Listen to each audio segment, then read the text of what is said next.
Et si elle explose, c'est un peu comme un avant-goût au voyage. Et aujourd'hui, j'ai le plaisir d'accueillir Milan Biilmann. Bonjour Milan. Bonjour Philippe. Alors Milan, en quelques mots, est-ce que tu peux te présenter? Parce que, bon, moi je te connais, mais tout le monde ne te connaît pas. Alors bonjour Philippe, je suis ravi d'être là aujourd'hui avec SIS et avec toi. Et moi je m'appelle Milan, je suis allemand, je suis un voyageur aventurier. Et depuis 10 ans, avec mon frère de voyage, ma mère, on sillonne le globe et on fait des films pour le cinéma et pour la télévision. Alors, on va aujourd'hui parler d'une aventure particulière, puisque vous avez fait le chemin de Compostelle. Donc, c'est essentiellement le chemin espagnol, l'une des voies espagnoles. Hein, on va en reparler plus en détail. Qu'est-ce qui vous a amené là? Et le titre Compostelle sans bagages, c'était quoi? C'était un défi? C'est souvent des défis. Alors, il faut imaginer, moi-même et moi, on était en Inde en 2020. Début 2020, on s'est fait former pour professeur de yoga. Et on avait un peu ce rêve après de faire le tour du monde. Sans bagages, sans générer de déchets, du coup sans avion. Et de faire un tournage d'un film cinéma avec un smartphone.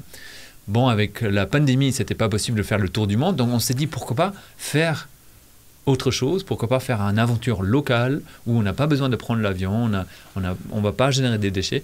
Et on se lançait dans le Compostelle sans bagages. Du coup, Compostelle, comme tu as expliqué, il y a plusieurs voies. Il y a le Camino Frances, le Norte, le Primitivo, le Portugais. On peut commencer en France, on peut commencer aussi à Bruxelles. Il y a tellement de chemins. Mais nous, on a bien aimé ce chemin de Norte qui longe la côte d'Espagne. Et après, dans ce voyage, on purifie et on prend le Primitivo. C'est le plus ancien de route qui existe et qui traverse la montagne. Donc une très belle diversité pour un voyage, mais aussi pour un film. Alors vous avez sous-titré ce film Compostelle sans bagages. Il y a un sous-titre en dessous, ouais. Ce qui est On marche vers la liberté. Oui, c'est ça. Voilà. Et pourquoi c'est la liberté d'être sans bagages? Alors, la liberté, c'est un sujet qui nous travaille depuis très longtemps.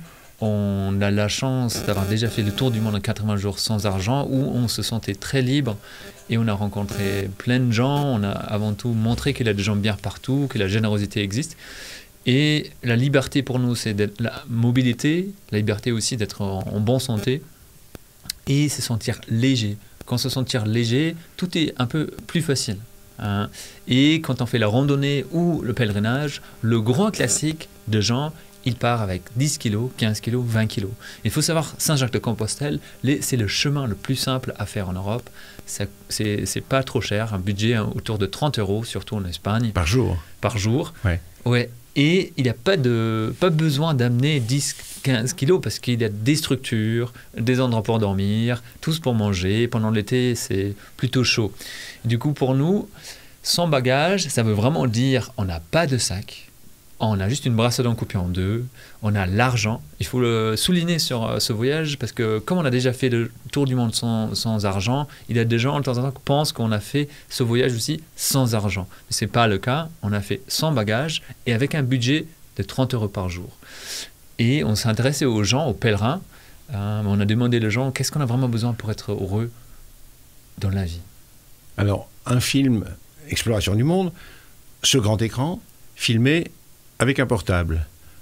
Aujourd'hui, c'est possible. Ben, aujourd'hui, là, on est en 2022. Le voyage, il faut le dire, on l'a fait en 2020, en septembre. Donc, 2020, septembre, on était dans la première vague de la pandémie. Et c'était très intéressant parce qu'en 2019, on avait 400 000 pèlerins sur le chemin. Et en 2020, 5 000 pèlerins qui sont arrivés à Compostelle. Donc, dans notre voyage, on rencontre très, très peu de pèlerins. Mais la beauté, c'est qu'on le revoit. Et on le revoit. Et on peut aller plus loin avec eux. Et on se dit toujours au revoir. Genre, comment on ne va jamais se revoir. Et 10 minutes après, une journée après, on revoit les mêmes gens. Ça, c'était particulièrement beau sur ce voyage. Et aussi, les gens qu'on a rencontrés, c'était des gens qui ont dit, on ne se laisse pas confiner à la maison. On fait quand même quelque chose. On va marcher. Alors, vous avez marché combien de temps? On a marché 30 jours. On a marché 800 km. Ouais. Et c'était, comme dit, dans la temps d'automne, donc c'était magnifique de pouvoir manger beaucoup de choses dans la nature. On a mangé des figues et encore des figues, on a mangé des pommes, des poires, des mûres. Donc je pense 20% ce qu'on a mangé, ce qu'on a trouvé sur le chemin. Mais sinon, bon, dans les étapes, alors, vous aviez de quoi vous nourrir d'autre chose que de fruits Bien au sûr. passage. Bien sûr. Alors sur le chemin, il y a pas mal de plats pour les pèlerins. Ça s'appelle le menu Pellegrino. Donc on a l'entrée, plat principal, dessert, une bouteille de vin un peu mauvaise qualité. Et voilà, on mange bien. Il faut savoir, pour le végétarien, en Espagne, c'est pas simple. Souvent, on a montré les images, ce qu'on voulait manger. Et bon, on finit toujours de manger des tortillas. Tortillas ou des choses assez simples pour les végétariens. Alors, vous êtes donc parti avec une chemise, Ouais, un t-shirt. ouais. Bon, on se pose des questions aussi, de savoir comment que vous restez avec le même t-shirt, la même chemise pendant tout le camino. Ouais. On était officiellement les pèlerins le plus propre du chemin. C'est étonnant, mais pourquoi? Alors, quand on a un randonneur classique, on va avoir un sac et du coup, on va transpirer beaucoup d'eau. Et le t-shirt va être toujours extrêmement mouillé. Et du coup, quand on voyage sans sac, déjà, on transpire beaucoup moins. On a beaucoup moins besoin d'énergie pour se déplacer aussi. Et la grande différence entre nous et des autres voyageurs, c'était qu'on nous lavait la journée. Imaginons, on arrive, il y a une source, c'est l'été, hein, on prend le t-shirt, on le lave, on le remet, On le tord. Ouais, et après on le remet et ça fait un effet de clim sur le corps. Et souvent on le fait 2 fois par jour, une fois vers midi, fin après-midi, et après on arrivait déjà au dortoir et souvent on était propre parce qu'on se baignait et les habits étaient déjà propres. Alors, partir en sandales, malgré tout, dans la montagne, sur le chemin qui n'était pas le plus facile, parce que vous avez choisi la voie qui n'était pas forcément la plus simple, où il faut monter, grimper, etc. Il y a des rochers, tout ça en sandales. C'est pas Compostelle qu'on a fait sandales malheureusement, mais je raconte l'anecdote. J'avais l'intention de partir en sandales pour Compostelle. Et je me fais avoir, comme la plupart des gens, je dirais, par le vendeur, la vendeuse, qui m'a dit il faut protéger la cheville, il faut protéger le pied. Du coup, je finis avant Compostelle. Je m'achetais des chaussures de randonnée classiques. Ah, d'accord. Et je le regrettais tout au long. Si j'ai un regret par rapport à Compostelle, je regrette de ne pas avoir le courage d'avoir parti en sandales. Et tout de suite, après, j'ai compris que la meilleure façon pour nous, et la façon dans le passé aussi, dans l'évolution, c'était soit pieds nus, soit en sandales. Et on marche très bien en sandales sur Compostelle. Il n'y a pas de souci. On peut vraiment, un grand conseil, tout le monde qui fait Compostelle, on peut le facilement faire en sandales. Alors, faire un film sur Compostelle sans pour autant faire un film sur soi-même autour de Compostelle, c'est filmer les autres, c'est filmer les paysages, c'est partager d'autres émotions que celles uniquement que l'on ressent soi-même. Donc, exploration du monde, quand on va voir le film, on se rend compte que c'est pas uniquement tourné vers vous, mais c'est tourné par vous. Pour nous, les voyageurs optimistes, Optimistic Traveler en anglais, Romain et moi, on fait des films depuis 2014 ensemble, et notre focus, c'est toujours la rencontre et l'être humain. Et du coup, sur Compostelle, c'était ça la beauté aussi, quand on filme un portable, on rencontre des gens comme ça. « Hey Pascal, ça va le chemin de Compostelle? Oh, tu t'appelles comment ?» Et les gens ne se rendent pas compte à ce moment précis, dans la première rencontre, qu'on a l'intention de faire un film cinéma. Donc les gens sont extrêmement authentiques et relax.